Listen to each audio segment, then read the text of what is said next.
Hi friends, it's Mrs. McKelvie from Douglas Elementary School here to read you a story today. It's called Giraffes Can't Dance by Giles Andre.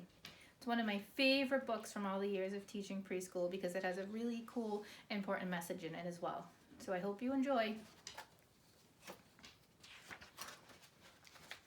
Gerald was a tall giraffe whose neck was long and slim, but his knees were awfully crooked and his legs were rather thin. He was very good at standing still and munching shoots off trees, but when he tried to run around, he buckled at the knees.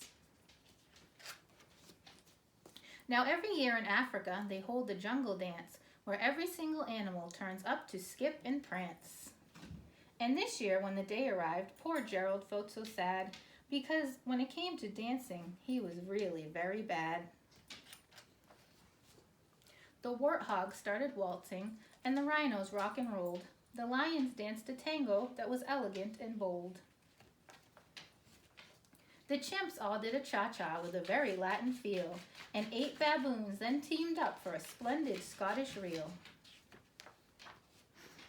Gerald swallowed bravely as he walked toward the floor, but the lions saw him coming and they soon began to roar. "Hey, look at clumsy Gerald," the animals all sneered. "Giraffes can't dance, you silly fool. Oh, Gerald, you're so weird." Gerald simply froze up. He was rooted to the spot. "They're right," he thought. "I'm useless. Oh, I feel like such a clot."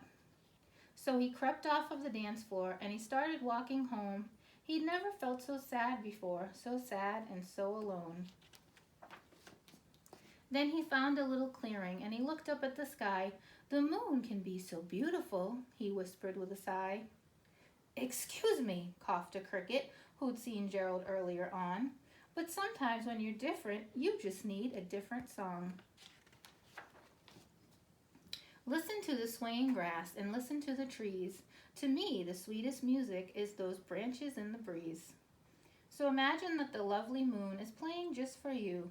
Everything makes music if you really want it to. With that, the cricket smiled and picked up his violin. Then Gerald felt his body do the most amazing thing. His hooves had started shuffling, making circles on the ground. His neck was gently swaying and his tail was swishing round. He threw his arms out sideways and he swung them everywhere. Then he did a backward somersault and leapt up in the air. Gerald felt so wonderful, his mouth was open wide. "I am dancing, yes, I'm dancing, I am dancing," Gerald cried. Then one by one, each animal who'd been there at the dance arrived while Gerald boogied on and watched him quite entranced. They shouted, "It's a miracle! We must be in a dream. Gerald's the best dancer that we've ever seen." "How did you learn to dance like that? Please, Gerald, tell us how." But Gerald simply twirled around and finished with a bow. Then he raised his head and looked up at the moon and stars above. "We all can dance," he said, "when we find the music that we love." Hope you guys enjoyed that story, and I really, again, love that message that everyone is different and that's what makes us each special. So never forget how special you all are. Hope to see you soon. Bye.